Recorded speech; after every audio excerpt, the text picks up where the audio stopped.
Hey there, and welcome into another episode of the Route 1 Rundown. If you eat, sleep, and breathe Maryland basketball, then this is the place for you. I'm your host, Steve Gorgei, and I'm thrilled to be back to talk some Terps. But before I dive into everything going on in College Park, just a reminder that if you're listening to this show, but you want to be watching it, you gotta go and check it out on YouTube, because we are part of the Department of Hoops, a DMV media network. So if you love local basketball, you got to go and check out the Department of Hoops, youtube.com/@Department of Hoops.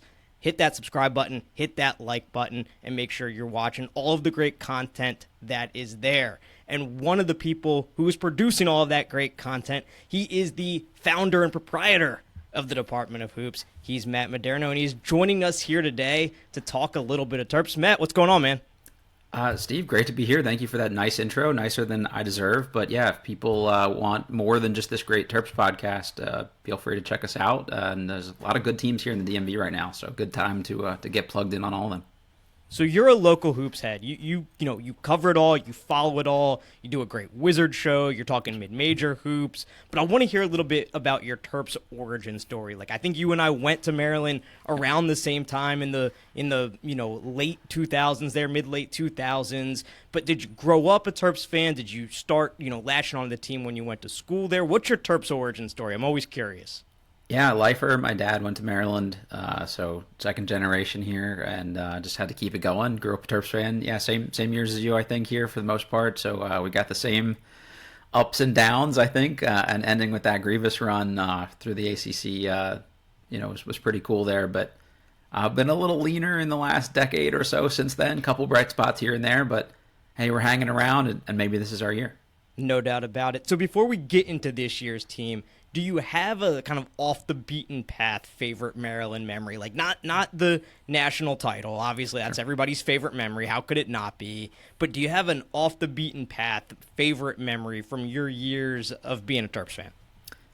There was a night where Gravis Vasquez set the record for most assists in a Maryland game. I think it was 15 assists, and we saw him driving around campus, literally hanging out, like his torso was hanging out the driver's side window of his Nissan Altima. And he just kept screaming 15 assists, and he was just driving in circles around that traffic circle by the Performing Arts Center over and over again, screaming it. I don't know, that dude's energy got me through college as a college basketball fan. Like, I think I missed 3 games the entire time we were there, and it was largely just because, he was must-watch TV. So that whole run, even though it ended unceremoniously with that basket against Michigan State, it's still just probably the most fun I've had as a sports fan, even more than the tournament team, just because I was a little older and could see it directly and appreciate it a little bit more. So I don't know. Just all the crazy Gravis antics were always my favorites. I think he's got to be one of the all-time great characters, certainly in Maryland history, but probably in college basketball history too. I mean, if I'll share mine real quick, because it's also Gravis Vasquez related. Nice. One of my best friends from high school went to Virginia Tech. So late in that season, that 2010 season, I drove down to Blacksburg. It was like 2 or 3 days before my 21st birthday.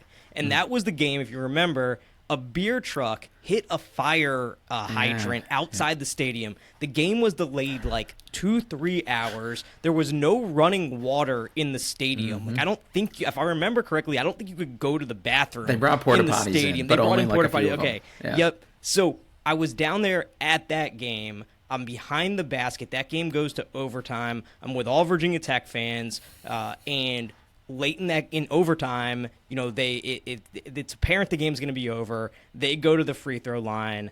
Maryland's icing. I think it was Eric Hayes went to the free throw line, but Gravis is like, he's getting the whatever Maryland crowd left is fired up. He's doing this. He's at half court, and I stand up in front of just in my section. Sole Maryland fans surrounded by Virginia Tech fans, and I was so fired up. Gravis, he's an emotional player, an emotional guy. Like, I feel like I actually share a lot. I always felt related to him because like I share a lot of those qualities. I'm like, very passionate, very emotional. So I stand up, and he's going nuts, and I just go like this. Pound my chest, and he pounds his chest back at me, and I'm like, this is what it's all about. This is what college sports is all about. So I've never felt as close to any team in my life as I have that 2010 team. And like you said, it didn't end the way we wanted to, but they will always have a very special place in my heart. So That might have been his best game as a Maryland player, too, honestly. I think he had like over 40 points and he was like pushing near a triple double, like 7-7 or something like that, if I remember correctly. So that's a good one to see firsthand for sure. I think you're right. I think he might have played every minute of that game in an so. overtime game, and that's the kind of player he was, and that's the kind of things that he did. So that season didn't necessarily end the way any Terps fans wanted it to, but this season is going well for Maryland. They've won 7 of 8. They sit at 20-6 overall. They're tied for 5th place in the Big Ten at 10-5 with just 5 games left to play. They're number 14 in KenPom. They're number 14 in the net, and they're popping up around like the 5 or 6 line on a lot of these mock brackets that you'll look at. And this is a big turnaround from a team that missed the tournament last year. So from your perspective, how has Kevin Willard and company been able to turn things around so dramatically after the disappointment of last season?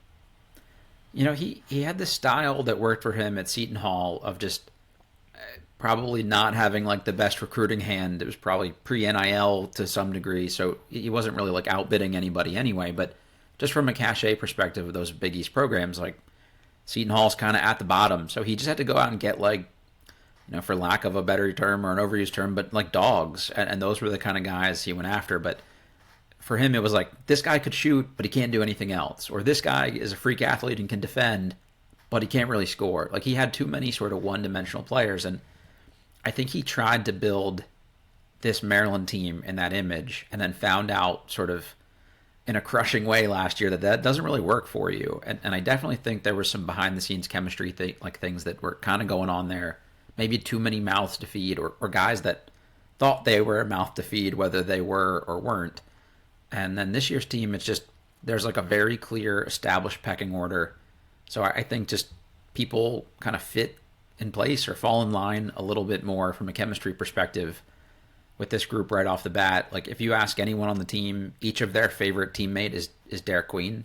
He's just a big, goofy, lovable guy, and I think that helps the vibes a lot with the group too. Obviously winning helps to a certain extent, but the other thing is just shooting. Like he just said, look, I can't bludgeon my way to a Big Ten title, just with defense only and grinding out every single game. It's not going to work in a conference like this.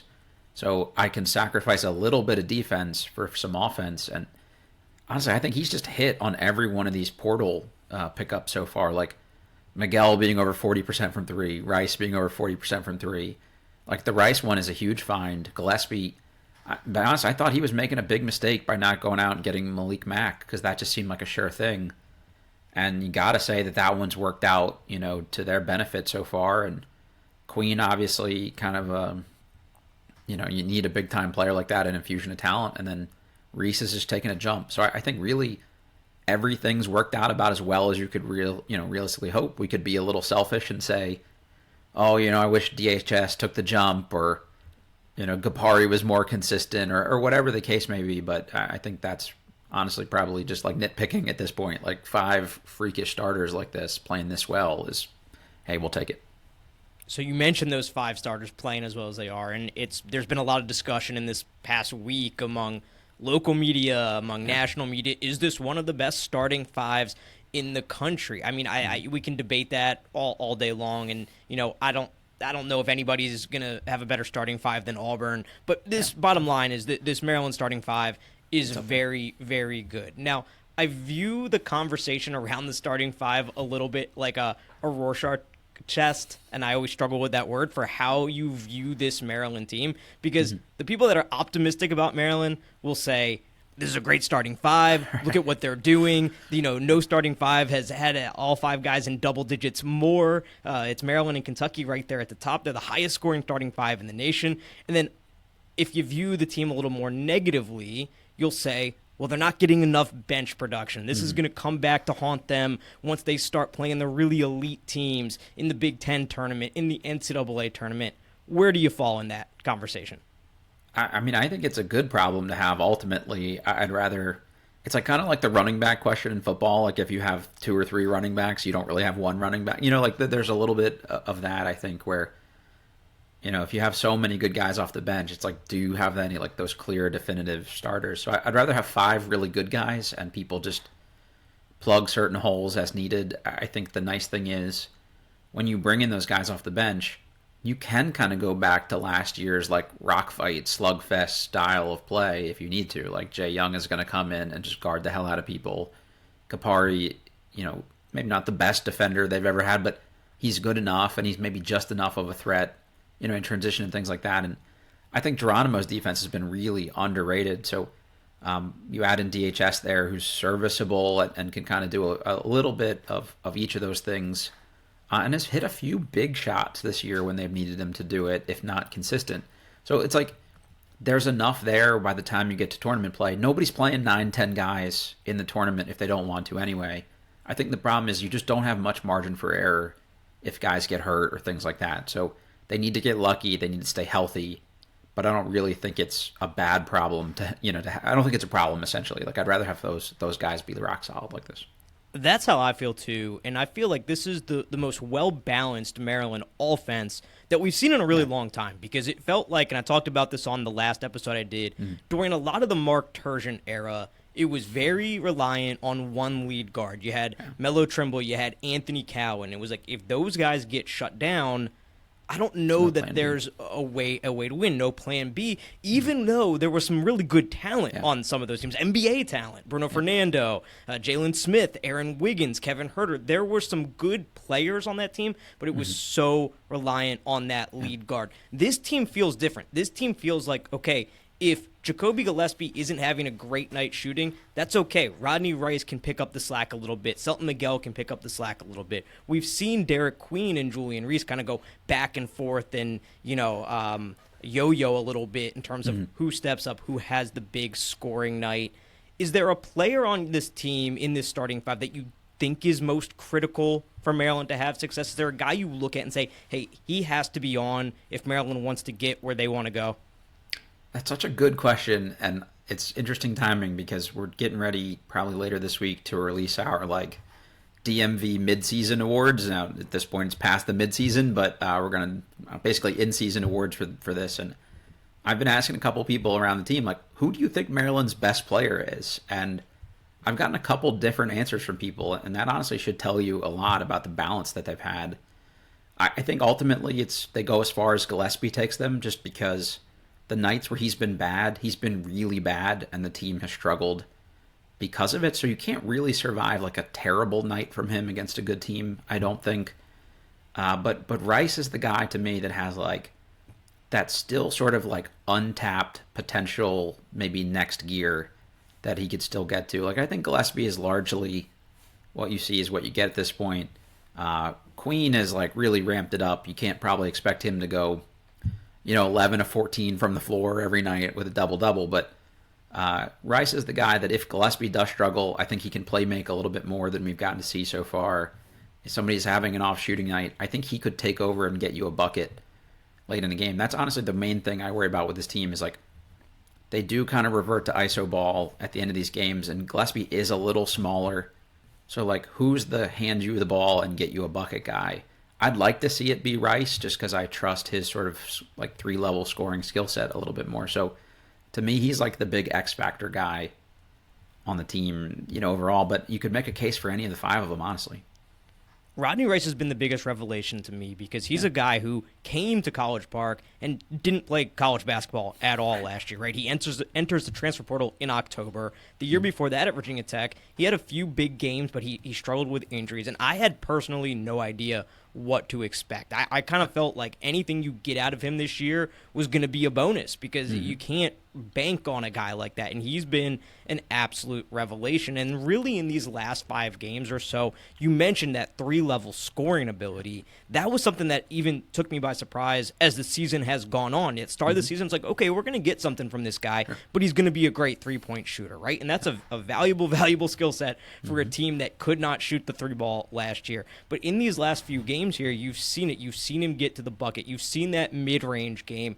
I've been extraordinarily impressed by Rodney Rice and his ability to just grow and develop over the course of the season and his skill set. So you may be right that he is the X factor with this team. I mean, I think that's entirely possible. Is there a player that has surprised you the most this season on this team?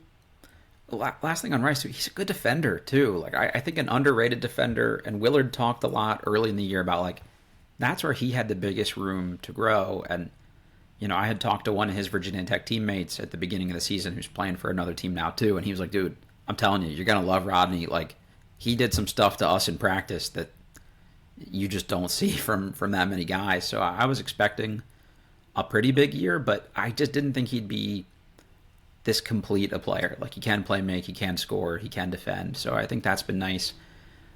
In terms of like the next kind of guy that's interesting for them, I think Geronimo is like sneaky underrated. Like, to me, he plays good, valuable minutes. He sparked a couple big runs for them. You just don't want him in a situation where he needs to be like your starting small forward or something like last year, where that clearly didn't work out. But you saw it when Reese was in foul trouble against Rutgers. Like, Geronimo came in and played some good minutes while Gapari was out too. So I think he's a guy that can come in, lock people up, and some of these best teams in the country have that like hybrid forward that's like the NBA talent guy. And if it's not Geronimo, like, I don't know who on this team guards them. Like, if you got to guard, let's say you play a Duke or somebody in the tournament, like, who's the put you on Cooper flag guy? And if it's Rice or Reese or Queen, they're going to pick up some fouls probably because they're not quick enough to guard him. If it's Miguel, he's a little too small. So just being able to say, hey, Geronimo, here's 18, 20 minutes. Go out and just turn this guy's water off, I think will be really valuable for them, depending on the matchup.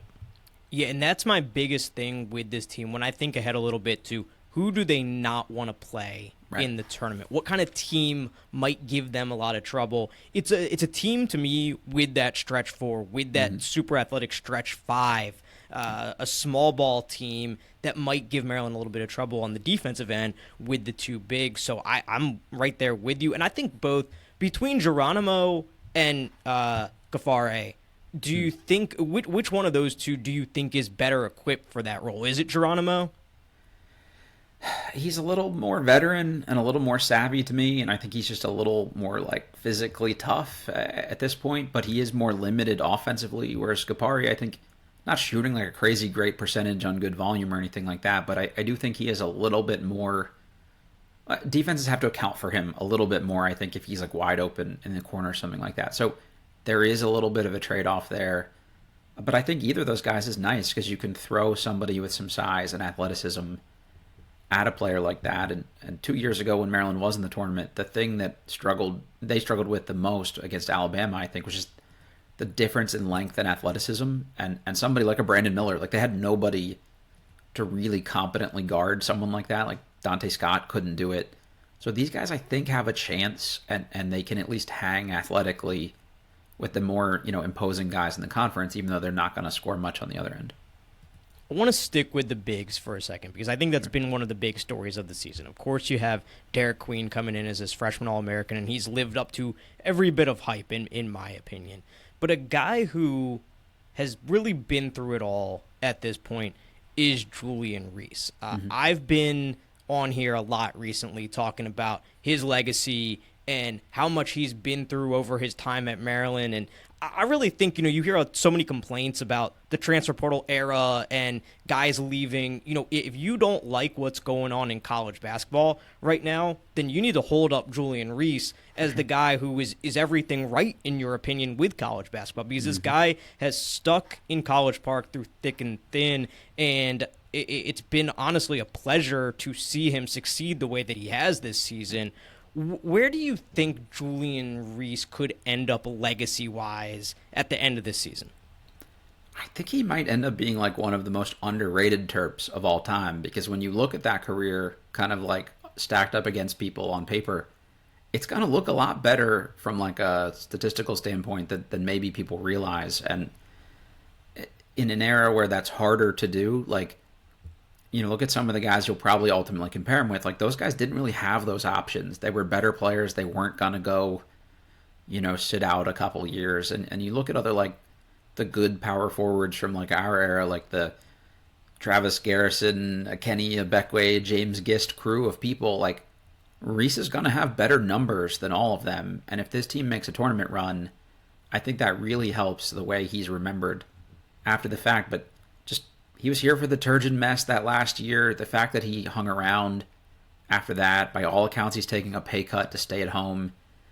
And just, I think Maryland fans, because of the way like Gary built players from kind of the ground up and helped them develop that skill set, Reese is kind of this throwback of like this self-made player to an extent. Like every time he shoots a free throw now, I'm just constantly shocked about what like a night and day change that's been. And normally I wouldn't like celebrate a 73% free throw shooter, but just given where he came from, like that's clearly this dude put in work and time. And I think that's something like, you know, all Terps fans like the lunch pail guy. Like Reese is the ultimate lunch pail guy. So I think the fact that he's sacrificing on this team too, like he could have been a dick and said like, I don't want to play next to Queen.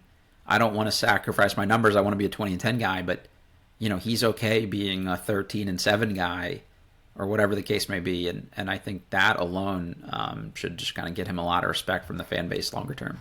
Yeah, I think that speaks volumes about him and the kind of player he is and the kind of leader that he is for this team. I mean, it sounds like you spent more time talking to the team. Like, do you get the vibe that Julian Reese is the leader of this team? That's hard to tell. And I was asking Jeff Ehrman of Inside Maryland Sports about this on a podcast we did a couple weeks ago. Just like who's kind of like the guy, and you know, I think by what he said and some other guys have kind of pieced together that Reese is kind of a quieter dude overall. He isn't the rah-rah guy, but neither really is Gillespie, and Queen's the freshman. So I don't know that they have sort of that loud vocal presence that you need, but I think Reese is certainly a lead by example guy, and then will say things when he's needed to. Like we saw it a few times, which I thought was funny that like John Beeline was like trying to trash Julian Reese for like, you know, like giving Queen the business when he loafed on a play. It's like we're hearing some reporting that they had to have like a come to Jesus with Derek a little bit after that tough stretch and just say like, dude, you need to be locked in for us to do anything and for you to get where you want to go. And it seems like, you know, the switch has flipped, and I have to think that you know, given the history he has with Reese, like Reese is the guy that was able to kind of like, you know, hammer that home for him. So even if he's not like the loudest, most vocal guy, I think he's certainly the guy whose voice maybe resonates the most with the younger players for sure. It sure seems like it, and I thought the same thing about the Beeline's comments as well, because you would think for a guy like John Beeline, right, that would be exactly the kind of thing that he would praise and laud and love to see, absolutely, right? Yep. Yeah, so I was a little surprised by that as well. I want to talk awards for a second here, because with how good this Maryland starting five is, nobody has the monster numbers where you're like, they are the lock for Maryland's representative on the first team all Big Ten team. Do you think any Terps end up on that first team when it's all said and done? It's going to be interesting, and for exactly reason, you know, they're kind of like eating into each other's chances here a little bit. And if they finish as strong as I think they can finish in the league standings, it'll force that like the hand of the voters a little bit here, at least to put, you know, somebody on there as the representative for the Terps. And like I mentioned, we were trying to do these all DMV awards here, and that was even tough for us to figure out. So, you know, spoiler for anybody who listens to this and wants to check that out later, like we put Gillespie and Reese on our local first team because to me they're kind of like Gillespie's the straw that stirs the drink, or whatever that expression is. Like he kind of makes them go to a certain extent, and then, you know, you could argue who's the better big between Reese and Queen, and I think Queen's highs have been higher, but his lows have been lower, whereas like Reese is just consistent and a little more of a two-way player. So to me, those are the guys I think would be in consideration. If I had to pick one of them, it's probably, I think Gillespie has the most realistic chance of ending up on one of those teams, and then, you know, maybe see a Reese or somebody like that on the second team. And it's going to depend in large part, of course, how these next five games go. But let's talk about that. Let's talk about these next five games. Let's talk about March. I mean, this is the most exciting time of year if you're a college basketball fan. What are your expectations now with 5 games to go in the regular season, with what we've seen from this team for the rest of the year? Yeah, it's one of those things where, like, schedule's kind of good, I think, overall, but like years of Maryland fandom has made me, like, slightly more of a pessimist, where, like, I kind of wait for that lull, even if that's not really fair to this group. And, you know, every team is its own new thing. So it's probably not like the best way to look at it. But like USC's had a couple moments lately where they're looking a little better. Obviously, Michigan State is really tough, and they've kind of slumped a bit of late, I would say. So they're probably looking for a get right game of their own. Penn State always gives us fits. I think Michigan is really good, and I actually think they match up pretty well with this Maryland team, given they've got two bigs of their own. And then, if you're Northwestern, like that's one of those teams we talked about with like those sort of athletic wingier guys. Now, granted, they're down one of their two best players, so that might not matter, last game of the season. But anyway, they're plucky enough that could be tough. So I think this next stretch is actually going to tell you more about this team and how they're primed for March, than the last couple games did, even when they made this run. So if they can get three of five, I think that's like a pretty good way to, I'd be happy with that. Obviously, 4-1 is, 4-1 is better. 5-0 is great, but that's probably that's unrealistic. But like, if you win the games you're supposed to here and you lost a close one to Michigan State and Michigan, like, no one's really going to hold that against you. It doesn't hurt your resume at all, and I think they would finish pretty strong. But if they go 4-1, let's say, and one of those wins is over Michigan, like this is a team no one is going to want to play going in that tournament, and that might be where you get yourself into that 4 seed kind of conversation if you're finishing strong like that. It's such a dumb fan brain thing to say, but I swear to you that Penn State game on the road is going to be what really flips the switch for me, because that place has been a house of horrors for Maryland. Mm-hmm. And look, this Penn State team is struggling right now. They just lost to Washington at home. I think Penn State at this moment is the worst team in the Big Ten. They're 18th right now. Yeah. It's a place where Maryland has just struggled, and in college sports, I think more than anything, I think that stuff can really matter. It's such an emotional game. It's such a roller coaster of a game that stuff like that matters, because, and it's not too many guys who were on that team 2 years ago when they had that awful finish there that, it still sticks in my memory.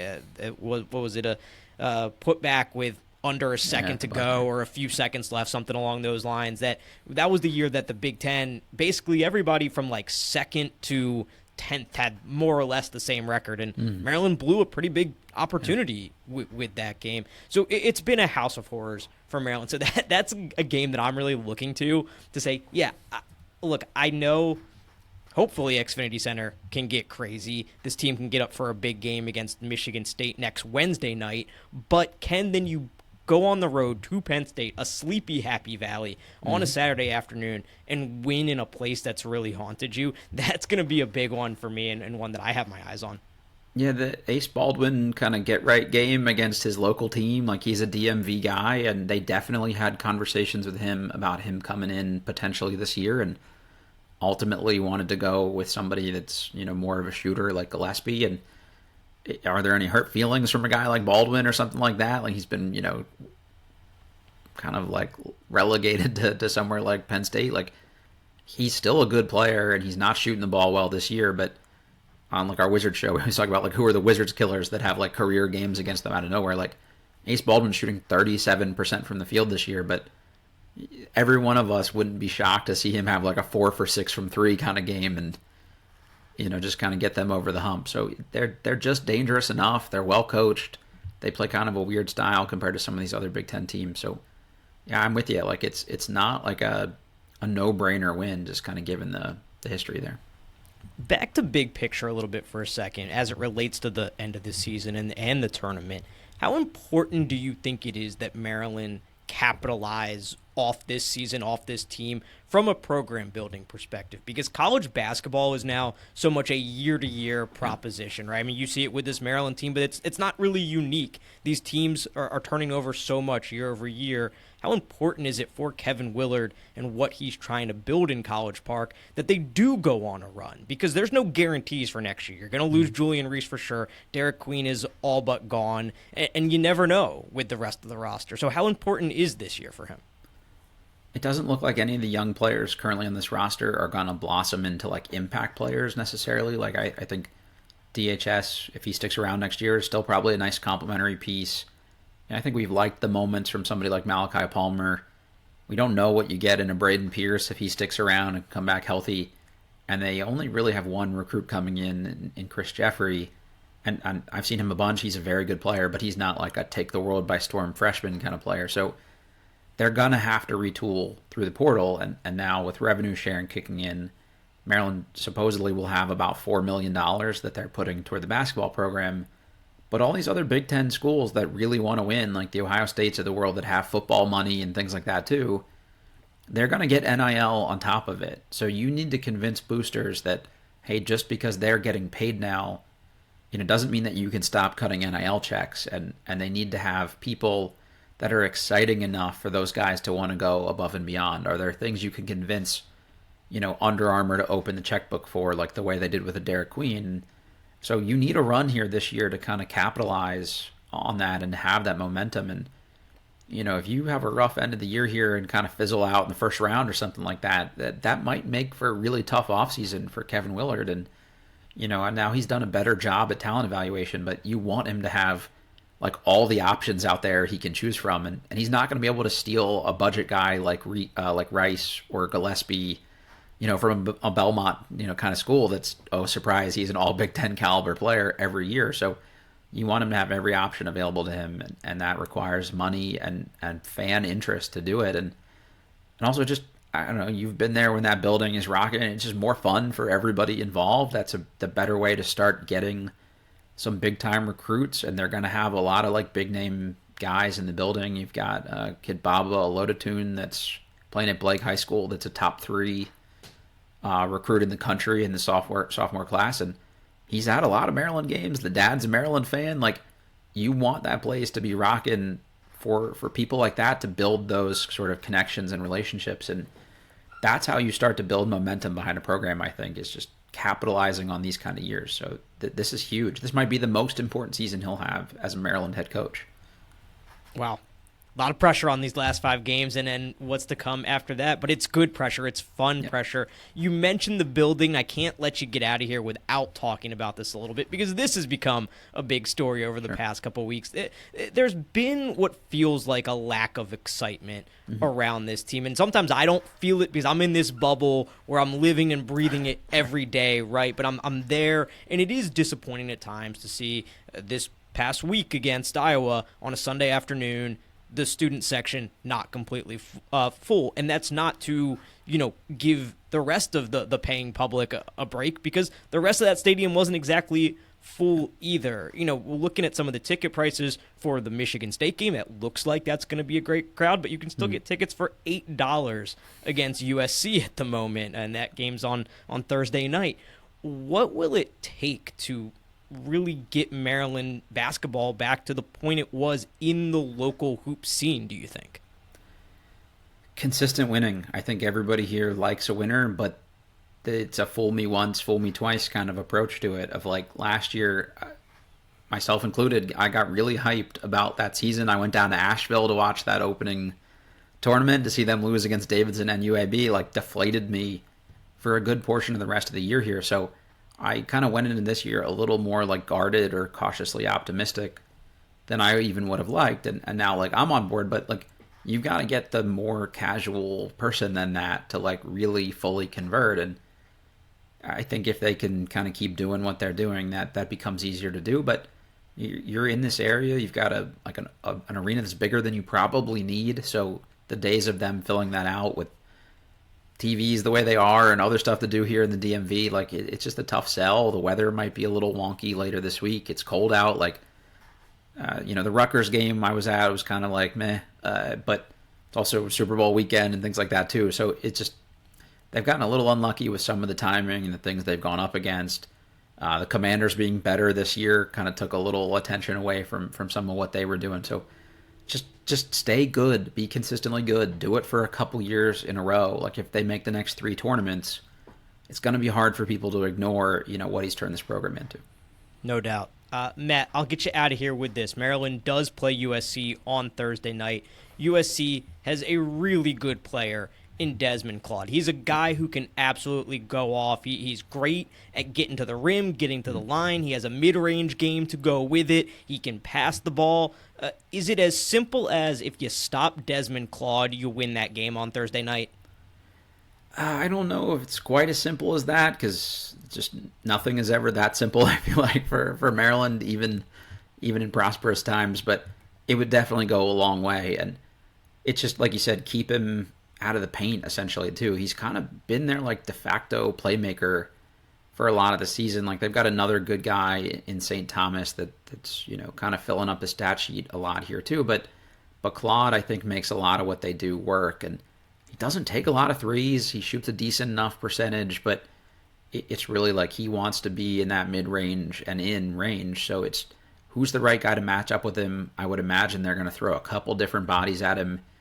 But this is another game where, like we mentioned, like somebody like a Geronimo, like it might be interesting to give him a different look from a bigger guy like that. I think Geronimo's quick enough to maybe stay in front of him, and it's like, hey, shoot over me from 15 feet. It's a tough ask, and Claude's like a powerfully built guy, so someone that kind of take the pounding a little bit would be good. Obviously, I think Miguel probably starts the game on him, I would think, but you've got a real advantage in the front court against this team, so can you wall up, keep Claude out, and then just pound the ball inside and work your way inside out? I think that's really probably the game plan going in here.